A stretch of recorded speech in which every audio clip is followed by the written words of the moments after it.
నమస్తే ఫ్రెండ్స్, నా పేరు Sai Krishna Azad, supreme court advocate. So మాకు విజయవాడలో, అలాగే ఢిల్లీలో, అలాగే హైదరాబాద్లో ఆఫీస్ ఉంది. ఈ వీడియో దయచేసి చెప్తున్నది అవగాహన కోసం చేసే వీడియో. మా వీడియోలో ఎక్కడ ఎలాంటి ఎడిటింగ్ ఉండదు. డైరెక్ట్గా మేము అలా వీడియో తీస్తాం, అలా పెట్టేస్తాం. ఎందుకంటే సబ్జెక్ట్ మీద అంత అవగాహన ఉందని మీకు చెప్పడం మా ఉద్దేశం. కాకపోతే ఇది అవగాహన కోసం చేసే వీడియోనే. దీని ద్వారానే మీరు అంతా లా వచ్చేయాలి, లేదా దీని ద్వారానే లా నేర్చుకోవాలి అని మీరు అనుకోవద్దు. ఎందుకంటే చాలామంది క్లయింట్లు నా వీడియో చూసి నాకే చెప్తా ఉంటారు. సో దయచేసి చెప్తా ఉన్నాను. ఇప్పుడు చాలామంది ఏంటంటే డైవర్స్ విషయంలో చాలా రకరకాల ప్రశ్నలు వస్తుంటాయి. మేము అడుగుతూ ఉంటాం, చెప్తా ఉంటాం, మళ్ళీ వాళ్ళు ఇంకో కింద కామెంట్ పెడుతుంటారు. ఈ రకరకాలుగా ఉంటాయి. ఇక్కడ కొన్ని జనరల్ క్వశ్చన్కి నేను సమాధానాలు చెప్తాను. భారతదేశంలో డైవర్స్ ఫైల్ చేస్తే ఎన్ని రోజులకు వస్తుంది?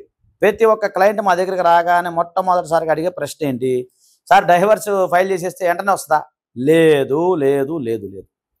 డైవర్స్ ఫైల్ చేసిన తర్వాత మినిమంగా 2 years నుంచి 3 years టైం పెట్టే అవకాశం ఉంటుంది. First point. రెండోది, మ్యూచువల్ డైవర్స్లో 2 నెలలకి 3 నెలలకు వస్తాయంట అని అంటారు. కాదు. ఎందుకంటే కూలింగ్ పీరియడ్ లేదన్నారు. కానీ కొన్ని అనివార్య కారణాల వల్ల ఏ సందర్భంలో కూలింగ్ పీరియడ్ అవసరం లేదని చెప్పి కోర్టు వారు విచారించి గమనించి మీకు ఆ కూలింగ్ పీరియడ్ అనేది ఏదైతే ఉందో అప్లిఫ్ట్ చేసే అవకాశం ఉంటుంది తప్ప మీరు డైవర్స్ ఈరోజు ఫైల్ చేయగానే వెంటనే కాదు. ఎందుకంటే మేము డైవర్స్ ఫైల్, మ్యూచువల్ డైవర్స్లో కూడా ఫైల్ చేసిన నెలకో 2 నెలలకో నెంబర్ వస్తుంది. అప్పటి నుంచి మీకు 6 months టైం లెక్కేసుకోవాలి.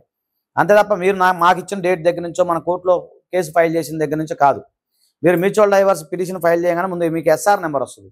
ఆ ఎస్ఆర్ నెంబర్లో కొన్ని స్క్రూటినీలు జరుగుతూ ఉంటాయి. స్క్రూటినీలు జరిగిన తర్వాత జడ్జి గారి సంతకం అవుతుంది. అప్పటి నుంచి మీకు 6 నెలల వరకు, మీకు 6 నెలల తర్వాత, గుర్తుపెట్టి 6 నెలల తర్వాత ఒకటే వాయిదా వస్తుంది. ఈ లోపల మీకు ఏదన్నా అర్జెంటు ఎమర్జెన్సీ ఉంటే కోర్టు దృష్టికి తీసుకెళ్తే కోర్టు వారి పర్మిషన్తో మనం ఆ కూలింగ్ పీరియడ్ ఏదైతే ఉందో అని క్లోజ్ చేసుకోవచ్చు. సో అదొకటి ఉంటుందండి. ఇకపోతే ఇంకొక విషయం, అతి ముఖ్య విషయం ఏంటంటే, చాలామంది సార్ డైవర్స్ ముందే మనం ఫైల్ చేస్తే మెయింటెనెన్స్ కట్టాలంట అని అడుగుతూ ఉంటారు. సో అది కరెక్ట్ కాదు. మెయింటెనెన్స్కి డైవర్స్కి సంబంధం లేదు.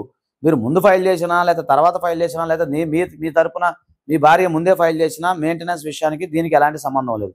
ఖచ్చితంగా మీరు మెయింటెనెన్స్ అనేది వాళ్ళు దాని ప్రకారం చెల్లించాల్సిందే. ఎంసీ అంటారు, మెయింటెనెన్స్ కేసు ప్రకారం చెల్లించాల్సిందే. ఓకేనా? సో ఇంకొకటి ఏంటంటే, ఇప్పుడు ప్రజెంట్ డైవర్స్కి సంబంధించి ఇది ఫీజు ఎంత అవుతుంది? ఫీజు అనేది ఆ యొక్క కేసు సర్కమ్స్టాన్స్ని బట్టి, ఒక కేసు కాదు, డైవర్స్ కేసు, క్రిమినల్ కేసులు, డొమెస్టిక్ వైలెన్స్లు, ఇవన్నీ చాలా ఉంటాయి. సో దాన్ని బట్టి మీకు ఆ ఫీజు అనేది ఛార్జబుల్ అవుతుంది తప్ప జనరల్గా మీరు ఒక డైవర్స్కి ఎంత అని చెప్పడానికి లేదు. సో అదైపోయిన తర్వాత ఇంకొకటి చెప్తా ఉన్నాను. తర్వాత డైవర్సు కొన్ని సందర్భాల్లో సార్ మా దగ్గర ఆ ఎవిడెన్స్ ఉంది, ఫోటోలు ఉన్నాయి, ఇవన్నీ. ఎస్, ఫోటోలు ఇవన్నీ కూడా ఎప్పుడంటే at the time of trial విషయంలో ఆ ఫోటోలు అవన్నీ కూడా మనం సబ్మిట్ చేస్తామే తప్ప మీరేమీ దాని గురించి భయపడాల్సిన అవసరం లేదు. మరి డైవర్స్ ఫైల్ చేయడానికి ఏమేం కావాలి అంటే, ముఖ్యంగా మీకు కావాల్సింది ఏంటంటే ఆధార్ కార్డు, అలాగే వెడ్డింగ్ కార్డు, వెడ్డింగ్ ఫోటో. కాబట్టి వెడ్డింగ్ కార్డు, వెడ్డింగ్ ఫోటో. తర్వాత వెడ్డింగ్కి సంబంధించిన మీకు ఏదైనా అంటే రిజిస్ట్రేషన్, మ్యారేజ్ రిజిస్ట్రేషన్ ఉంటే అది ఇవ్వండి. అదేం పెద్ద ఇంపార్టెంటే కదా, అది ఉంటే మంచిది.